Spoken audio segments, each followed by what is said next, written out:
Hello friends, welcome to my YouTube channel Ayurgyan with doctor Ragini.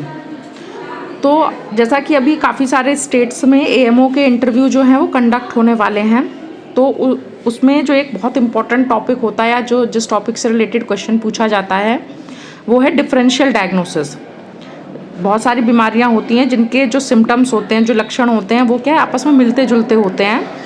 तो differential diagnosis उसके लिए पूछा जाता है कि आप कैसे पता करेंगे कि ये कौन सी बीमारी है। जैसे संधिगत वात है, आम वात है, वातरक्त है, क्रोष्टोशीर्ष है, तो इनके जो सिम्टम्स होते हैं वो थोड़े मिलते जुलते होते हैं। तो हम कैसे डिफरेंशियल डायग्नोसिस बनाएंगे कि पेशेंट जो है वो से संधिवात है, आम वात है, वातरक्त है या क्रोष्टोशीर्ष है। तो इसी के लिए ये बहुत इंपॉर्टेंट टॉपिक होता है और ये इंटरव्यूअर जो है एएमओ इंटरव्यू में पूछते हैं ये क्वेश्चन।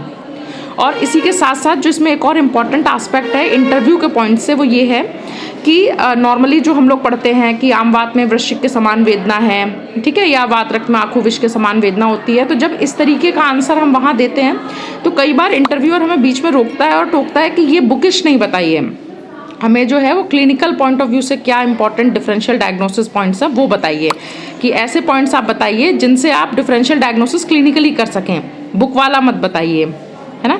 याद होना चाहिए, पता होना चाहिए, लेकिन जब हम इंटरव्यू देने जाते हैं, पेपर जब हम देते हैं तो वहाँ पे ये सब लिखने से पॉइंट्स नंबर मिलते हैं, लेकिन इंटरव्यू में क्या होता है, हमें क्लिनिकल चीज़ों पे ज़्यादा ध्यान देना होता है कंपैरेटिव टू जो बुक में लिखी हुई बुकिश लैंग्वेज होती है उससे ज़्यादा। तो आज मैं आप लोगों को संधिगत वात, आम वात, वातरक्त और क्रोष्टोशीर्ष और इसके साथ ही साथ उत्तान वातरक्त और गंभीर वातरक्त में क्या डिफरेंशियल डायग्नोसिस है उसके बारे में बताऊंगी, जो क्लिनिकली इंपॉर्टेंट है और जो इंटरव्यू में आप आंसर देंगे तो आप बेटर स्कोर कर सकेंगे। तो जैसे सबसे पहला फीचर है जिसके बेसिस पे हम डिफरेंशियल डायग्नोसिस करें हैं वो है आम की प्रधानता। तो हम इंटरव्यूअर से कहेंगे कि सबसे पहले हम देख सकते हैं कि आम की प्रधानता के हिसाब से हम बता सकते हैं कि ये आम वात है, वातरक्त है, क्या है। आम प्रधानता मतलब क्या है कि बॉडी प्रॉपर जो है वो डाइजेशन नहीं हो रहा होगा, ठीक है। तो जो संधिगत वात है वहाँ पे आम की प्रधानता नहीं होगी, जबकि आम वात में आम प्रधानता होगी। तो ये पहला क्या हमारा आम की प्रधानता, तो एक्सेप्ट आम वात, केवल आम वात ऐसा बीमारी है जिसमें क्या है आम की प्रधानता होगी, बाकी संधिगत वात, वातरक्त, क्रोष्टोशीर्ष इसमें आम की प्रधानता नहीं होगी। सेकंड जो हम सिम्टम देखेंगे वो क्या है, ज्वर यानी कि फीवर, कि क्या पेशेंट जो कंप्लेंट लेके आया है, जो हमें बता रहा है सिम्टम्स जो बता रहा है अपनी जो कंप्लेंट है उसमें वो फीवर भी बता रहा है। तो फीवर जो है वो भी सिर्फ क्या है आम वात में प्रेजेंट होता है। संधिगत वात, वातरक्त और क्रोष्टोशीर्ष का पेशेंट फीवर नहीं बताएगा। तो हमने देखा आम की प्रधानता और फीवर, अगर ये दो वो पॉइंट बता रहा है तो इससे हम क्या है ये डायग्नोसिस बना सकते हैं कि ये पेशेंट को क्या है आम वात है, ठीक है। संधिगत वात, वातरक्त, क्रोष्टोशीर्ष में फीवर और आम वात नहीं होता है। तीसरे अगर हम पॉइंट की बात करें तो है हृदगौरव। हृदगौरव मतलब हैवीनेस इन चेस्ट रीजन। तो हम पेशेंट से फिर पूछेंगे कि हैवीनेस इन चेस्ट रीजन या हृदय गौरव फील हो रहा है उसे। तो हृदगौरव जो है वो भी क्या है, जो हैवीनेस होती है वो आम की वजह से होती है, तो ये भी क्या है सिर्फ आम वात में मिलेगा। संधिगत वात, वातरक्त और क्रोष्टोशीर्ष में हृदगौरव नहीं होगा, ठीक है। तो हृदगौरव सिर्फ और सिर्फ कहाँ मिलेगा, आम वात में। संधिगत वात, वातरक्त और क्रोष्टोशीर्ष में हृदगौरव नहीं है।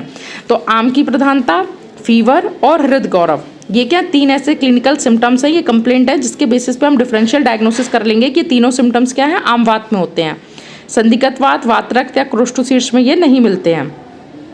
नेक्स्ट हम देखेंगे पेशेंट की एज क्या है, मतलब किस एज का पेशेंट जो है वो हमारे पास कंप्लेंट लेके आया है। जैसे संधिगत वात, ये जनरली क्या होता है ओल्ड एज में ज़्यादा होता है, ठीक है। अगर कोई ओल्ड एज का पेशेंट हमारे पास जॉइंट्स में पेन इस तरीके की कंप्लेंट लेके आ रहा है तो हम अपने माइंड में सबसे पहले क्या है संधिगत वात के लिए सोचेंगे, जबकि आम वात जो है वो क्या है किसी भी एज में हो सकता है। ये क्या एक 30 ईयर ओल्ड का पेशेंट भी को भी आम वात हो सकता है, 40 ईयर्स को भी हो सकता है, 20 ईयर्स को भी हो सकता है, ठीक है। और इसी तरह वातरक्त और क्रोष्टोशीर्ष के लिए भी है, ठीक है, कि किसी एज की बाउंडेशन नहीं है, ठीक है। तो ओल्ड एज किसका स्पेसिफिक सिम्टम है, संधिगत वात का, ठीक है। नेक्स्ट है प्रोन सेक्स या जेंडर। जैसे आम वात जो है वो क्या होता है स्पेशली फीमेल्स में ज़्यादा होता है, ठीक है। तो अगर हमारे पास कोई फीमेल आ रही है, वो कह रही है कि उसको फीवर भी लगता है, साथ ही साथ क्या जॉइंट्स में पेन वगैरह भी रहता है, ठीक है, और इसके साथ उसको बॉडी में हैवीनेस, चेस्ट रीजन में हैवीनेस लगती है, तो हम एक अपनी डायग्नोसिस क्या बनाएंगे कि पेशेंट जो है लाइकली उसे क्या है आम बात हो सकता है। फिर जो हमें RA फैक्टर, यूरिक एसिड जो इन्वेस्टिगेशन करानी है वो बाद में कराएंगे, ठीक है। तो आम बात क्या है, स्पेशली प्रोन होता है फीमेल्स में, ठीक है।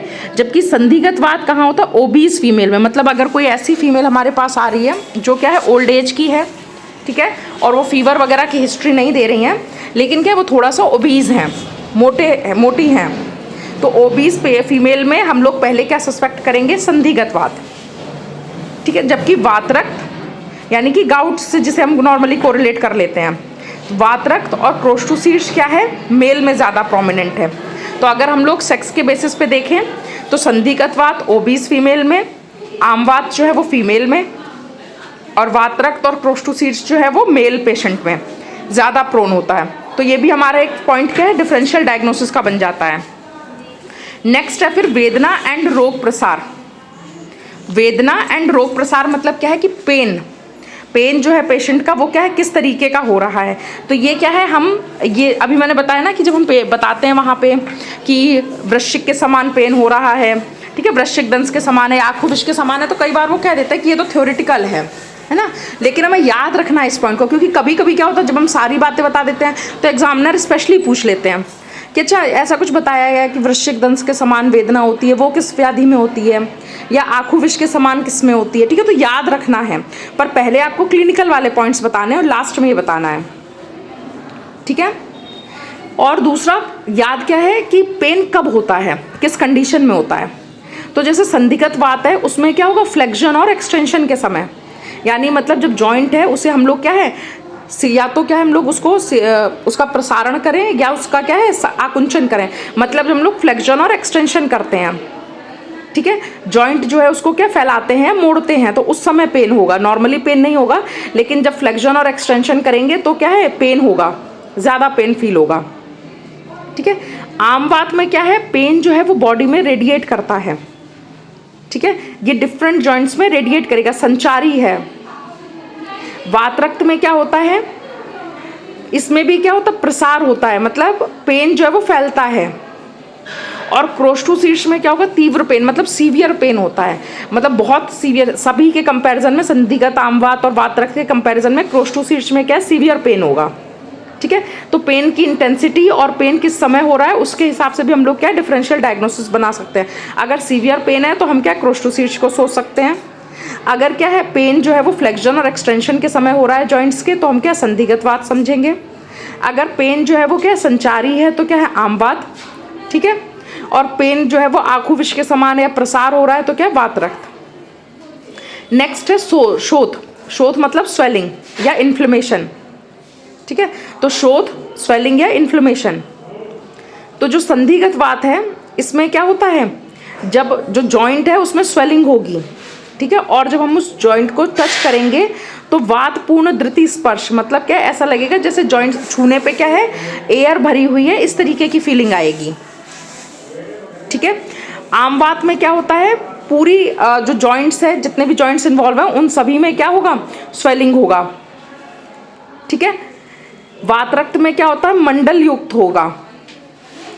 और क्रोस्टोसीड्स में क्या होता है, क्रोस्टुक शीर्षवत। इसमें तो क्या होता है, जो जॉइंट होता है उसका सिर क्या, मतलब जॉइंट का जो जॉइंट में डिफॉर्मेशन टाइप का हो जाता है। जो जैकाल होता है उसके जो हेड है उसके सर की तरह जॉइंट दिखने लगता है, मतलब जॉइंट जो है वो थोड़ा डिफॉर्म हो जाता है और जैकाल के हेड की तरह दिखाई देने लग जाता है, टेढ़ा मेढ़ा हो जाता है। तो हमें देखने से क्या समझ में आ जाएगा, ठीक है। जैसे संधिगत वात में क्या है, स्वेलिंग होगी और छूने पे क्या है एयर फिल्ड है, ऐसा फील होगा। आम वात में क्या होता है, ओवरऑल स्वेलिंग मिलती है, ठीक है। वातरक्त में क्या होगा, मंडल युक्त होगा। और क्रोस्टोसीड्स में क्या होगा, जो जॉइंट है उसमें डिफॉर्मिटी आ जाएगी, उसका शेप जो है, डिफॉर्मिटी नहीं बोलेंगे, जॉइंट का जो शेप है वो क्या है, जैकाल के हेड की तरह हो जाता है। नेक्स्ट फिर जो है वो क्या है, इन्वॉल्वमेंट ऑफ जॉइंट, कि मतलब कौन सा जॉइंट इन्वॉल्व होता है इसके बेसिस पे। अगर कोई पेशेंट आया है वो हमसे कह रहा है कि क्या है लार्ज जॉइंट्स इन्वॉल्व हैं, ठीक है, या फिर उंगलियों में हो रहा है, छोटी छोटी उंगलियों में हो रहा है, तो इसके बेसिस पे हम डिफरेंशियल डायग्नोसिस कर सकते हैं। जैसे संधिगत वात जो वो वेट बियरिंग जॉइंट्स में होता है, तो स्पेशली क्या है ये नी जॉइंट में होता है।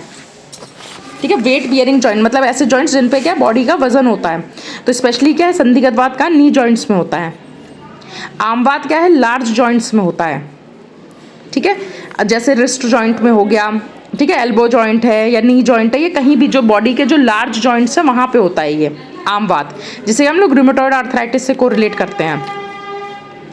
वात रक्त की बात करें तो ये क्या है great toe and small joints. वात रक्त हमने पढ़ा भी है ना कि ये क्या होता है, जो अंगूठे का जो मूल होता है वहाँ से शुरू होता है, तो जो ग्रेट टो है जो पैर का जो अंगूठा होता है वहाँ से इसकी शुरुआत होती है। तो इसमें क्या ग्रेट टो का इन्वॉल्वमेंट होता है और स्मॉल जॉइंट्स का इन्वॉल्वमेंट होता है, जैसे जो फैलेंजेस वगैरह हैं इन सब में होता है। और क्रोस्टोसीड्स जो सिर्फ और सिर्फ नी में होता है। ठीक है, तो क्रोस्टो सिर्फ अगर नी में जो अगर किसी पेशेंट को क्या है नी में इन्फ्लेमेशन है, उसकी जो शेप है नी का वो क्या है जकाल हेड की तरह, मतलब टेढ़ा मेढ़ा हो गया है। ठीक है, सीवियर पेन बता रहा है, मेल है वो पेशेंट, तो हम उसमें क्या सस्पेक्ट कर सकते हैं क्रोस्टोसीड्स। ठीक है, और अगर किसी को ग्रेट टो में पेन है और क्या जो स्मॉल जॉइंट्स है उनका इन्वॉल्वमेंट है, जैसे फिंगर्स वगैरह जो है मतलब फैलेंजेस जॉइंट्स जो है उनका इन्वॉल्वमेंट है, तो क्या हम लोग वात रक्त के बारे में सोच सकते हैं। अगर लार्ज जॉइंट का इन्वॉल्वमेंट है, फीवर है, बॉडी में क्या हैवीनेस है, हृदय गौरव है, ठीक है, और आम की प्रधानता है, तो हम क्या सोच सकते हैं आमवात। और अगर वेट बियरिंग जॉइंट्स का इन्वॉल्वमेंट है, ठीक है, स्वेलिंग है और एक्सटेंशन और फ्लेक्शन की समय क्या है पेन होता है, अगर ओबीस फीमेल है तो उसमें क्या संधिगत। देखिए हर पेशेंट में सारे चीज़ें नहीं मिलती हैं, हम 2-3 पॉइंट्स को देख के क्या अपनी डिफरेंशियल डायग्नोसिस बनाते हैं। हो सकता है 3 से 4 पॉइंट्स मिल जाए, 4 से 5 मिल जाए, या 2 ही 3 मिले। ठीक है, नेक्स्ट है फिर उपशय। तो उपशय अनुपशय हमने पढ़ा है। ठीक है, तो उपशय क्या है, मतलब ये क्या ट्रीटमेंट, मतलब हम कुछ ऐसी ट्रीटमेंट दे रहे हैं एक तरीके से पेशेंट को, कुछ चीज़ें दे रहे हैं जो क्या अगर उसको लाभ पहुंचा रही हैं। ठीक है, तो जैसे हमने क्या अभ्यंग किया, अगर पेशेंट को अभ्यंग करने पे क्या लाभ होगा, किसमें संधिगत वात में। ठीक है, अगर हम लोग अभ्यंग करेंगे संधिगत वात में क्या है हम लोग तेल से अभ्यंग करेंगे तो पेशेंट का क्या है पेन वगैरह जो वो शांत होगा। जबकि अगर रूक्ष स्वेदन कर रहे हैं और उसके बाद क्या है पेशेंट को आराम मिल रहा है तो इसका मतलब क्या है आमवात है। अगर रक्त शोधन कर रहे हैं यानी रक्त मोक्षण कर रहे हैं या रक्त शोधन कर रहे हैं तो उससे आराम मिल रहा है तो वो क्या है वात रक्त होगा या क्रोस्टोसीड्स होगा। अब डिपेंड ये करता है वात रक्त में क्या होगा, हमने रक्त शोधन किया। ठीक है, तो अगर छोटे जॉइंट्स इन्वॉल्व थे और रक्त शोधन करने से आराम मिल गया तो इसका मतलब क्या है वात रक्त है। और अगर रक्त शोधन किया और केवल क्या नी जॉइंट का इन्वॉल्वमेंट था जिसका शेप भी क्या टेढ़ा मेढ़ा हो रहा था तो इसका मतलब क्या है क्रोस्टोसीड्स है।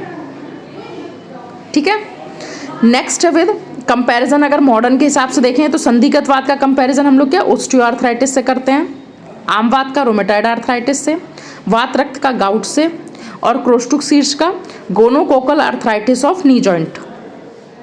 ठीक है, तो इनका जो मॉडर्न कोरिलेशन है वो भी याद रखिएगा, कई बार ये भी पूछते हैं हम। अगर इन्वेस्टिगेशन की बात करें तो हम लोग क्या है जैसे संधिगत वात है ऑस्टियोआर्थराइटिस वगैरह तो इसमें हम लोग क्या एक्सरे करवाते हैं। ठीक है, vitamin D serum vitamin D test करवाते हैं, सीरम कैल्शियम देखते हैं। ठीक है, इसके बाद क्या आरए फैक्टर चेक करवाते हैं, इससे रूमेटॉइड आर्थराइटिस का पता चलता है। ठीक है, इसके अलावा क्या ईएसआर और सीआरपीसी रिएक्टिव प्रोटीन भी करा सकते हैं, इससे क्या इन्फ्लेमेशन जो है बॉडी में वो पता चलता है। ईएसआर भी क्या इन्फ्लेमेशन को बताता है। ठीक है, वात रक्त के लिए गाउट है तो इसमें क्या सीरम यूरिक एसिड, मतलब ये टेस्ट हम कराते हैं, रन आउट करते हैं, बेसिस हम अपना डिफरेंशियल डायग्नोसिस ऊपर के देखे हुए पॉइंट्स पे बनाते हैं, 1 या 2 जो हमें जिनमें ज़्यादा लगता है कंफर्म नहीं पड़ा तो उसके हिसाब से लेबोरेटरी यानी इन्वेस्टिगेशंस करा के कंफर्म करते हैं। ठीक है, तो क्या है आरए फैक्टर करा सकते हैं, सीरम यूरिक एसिड करा सकते हैं, एक्सरे करा सकते हैं हम जॉइंट का। इसके अलावा क्या है सीरम विटामिन डी करा सकते हैं, सीरम कैल्शियम कराते हैं। ठीक है, तो इससे क्या है हमें एक आइडिया मिल जाएगा कि डिफरेंशियल डायग्नोसिस हम लेबोरेटरी फाइंडिंग्स जो उनकी हेल्प से बना सकते हैं। तो ये क्या था जो मस्कुलोस्केलेटल सिस्टम है उससे रिलेटेड जो बीमारियां हैं संधिगत वात, आमवात, वात रक्त और क्रोस्टोसीड्स, इनमें डिफरेंशियल डायग्नोसिस किन किन बेसिस पे आम की प्रधानता, फीवर, हृदय गौरव, एज के अकॉर्डिंग, सेक्स के अकॉर्डिंग, पेन और पेन का नेचर ऑफ पेन क्या है, शोथ यानी कि स्वेलिंग या इन्फ्लेमेशन, जॉइंट इन्वॉल्वमेंट, उपशय और इनका मॉडर्न कोरिलेशन।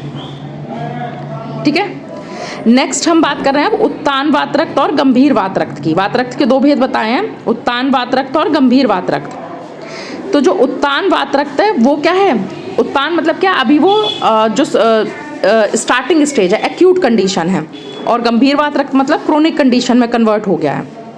तो उत्तान वात रक्त में क्या है, त्वचा और मांस धातु जो है वो इन्वॉल्व होती है, ठीक है। मतलब उत्तान वात रक्त जो होता है वो त्वचा और मांस धातु तक लिमिटेड होता है, त्वचा और मांस धातु में आश्रित होता है। जबकि गंभीर वात रक्त जो है वो गंभीर धातु मतलब क्या है, मेद है, अस्थि है, मज्जा है, इनमें आश्रित हो जाता है। उत्तान वात रक्त में सिम्टम्स क्या मिलते हैं, इचिंग होती है, ठीक है, और पेन होता है, ठीक है, दाह होता है, ठीक है। इसके अलावा क्या, कुंचन होता है, श्राव रक्तता और ताम्र मतलब क्या है, पेशेंट जो वो बताएगा कि उसको इचिंग होती है बॉडी में, ठीक है, सुई चुभने जैसा पेन होता है, स्किन का डिस्कलरेशन हो रहा है, ठीक है। इसके अलावा क्या है, जो जॉइंट्स है वो क्या सिकुड़ रहे हैं, ये क्या है, उत्तान वात रक्त के लक्षण है। जबकि गंभीर वात रक्त में क्या सिम्टम्स बताएगा, क्या कंप्लेंट लेके आएगा पेशेंट, कि जो जॉइंट्स हैं उनमें क्या स्वेलिंग मिलेगी, ठीक है। इसके साथ में क्या, स्टिफनेस ऑफ जॉइंट्स मिलेगा, मतलब स्वेलिंग विद स्टिफनेस, जॉइंट्स में स्वेलिंग भी होगी और स्टिफनेस भी होगी, ठीक है। पेन होगा, ठीक है, बर्निंग सेंसेशन होगा, ठीक है। और क्या है, इसके अलावा क्या है, पाक भी हो सकता है, ठीक है, स्फुरण होगा। तो ये क्या है, गंभीर वात रक्त का लक्षण होगा। नेक्स्ट अगर डिजीज प्रोग्रेशन की बात करें तो उत्तान वात रक्त जो है वो क्या, अगर टाइमली हम लोग प्रॉपर ट्रीटमेंट नहीं करेंगे उत्तान वात रक्त का, तो वो क्या है, गंभीर वात रक्त में कन्वर्ट हो जाएगा, ठीक है, ऐसा चक्रपाणी ने बताया है, ठीक है। और जबकि गंभीर वात रक्त की बात करें तो आचार्य चक्रपाणी ने क्या कहा, ऐसा कोई कंपलसरी नहीं है कि पहले उत्तान वात रक्त हो उसके बाद ही वो लेटर स्टेज में जाके गंभीर वात रक्त हो। अगर दोष अधिक हैं, ठीक है, दोष दूष सम्मूर्छना है, तो उसमें क्या होगा, अगर दोषों की अधिकता है तो सीधे भी क्या, गंभीर वात रक्त हो सकता है। देखो उत्तान वात रक्त का अगर प्रॉपर ट्रीटमेंट नहीं किया तो वो अल्टीमेटली क्या है, गंभीर वात रक्त में ट्रांसफर हो जाएगा, कन्वर्ट हो जाएगा, ये तो कंफर्म है। लेकिन गंभीर वात रक्त उत्तान के बाद होगा ऐसा कंफर्म नहीं है। गंभीर वात रक्त इंडिविजुअली भी हो सकता है, इंडिपेंडेंटली हो सकता है, ठीक है। ट्रीटमेंट की अगर बात करें तो उत्तान वात रक्त के लिए हम क्या ट्रीटमेंट यूज करेंगे, लेप है, अभ्यंग है, परिषेक और उपनाह। लेप, अभ्यंग, परिषेक, उपनाह, क्योंकि अभी क्या ये त्वचा और मांस धातु में ही आश्रित है। जबकि गंभीर वात रक्त का ट्रीटमेंट क्या होगा, विरेचन, आस्थापन, स्नेहपान, ठीक है। गंभीर वात रक्त में विरेचन, अस्थापन वस्ती और स्नेहपान का प्रयोग करेंगे। तो ये क्या था, उत्तान वात रक्त और गंभीर वात रक्त में डिफरेंशिएशन। तो जो डिफरेंशियल डायग्नोसिस है ये बहुत इंपॉर्टेंट होती है, ये क्वेश्चन बहुत पूछा जाता है एमओ इंटरव्यू में, तो ये आप ज़रूर ध्यान से देखिएगा और इसे अच्छे से पढ़ के जाइएगा, ठीक है, क्योंकि ये बहुत इंपॉर्टेंट टॉपिक होता है। इसके साथ ही साथ और कौन सी बीमारियां हैं जिनके बीच में डिफरेंशियल डायग्नोसिस में बताऊं, ये आप कमेंट सेक्शन में ज़रूर बताइएगा, तो मैं वो वीडियो बना दूंगी, अपलोड कर दूंगी, ताकि आप लोग अच्छे से प्रिपरेशन कर सकें। साथ ही साथ जो HPSC यानी हिमाचल प्रदेश में जो एमओ इंटरव्यू होने वाले हैं उसके लिए मेरी क्लासेस चल रही हैं इंटरव्यू प्रिपरेशन के लिए। तो आप में से जो भी लोग मेरी क्लासेस ज्वाइन करना चाहते हैं वो मुझे मेरे टेलीग्राम चैनल जिसका नाम आयुर्ज्ञान विद डॉक्टर रागिनी है उस पर मैसेज कर सकते हैं। मैं आपको डिटेल्स शेयर कर दूंगी और आप वहाँ पे मुझे ज्वाइन कर सकते हैं मेरी क्लासेस को और अपने इंटरव्यू प्रिपरेशन को और बेटर बना सकते हैं। Thank you.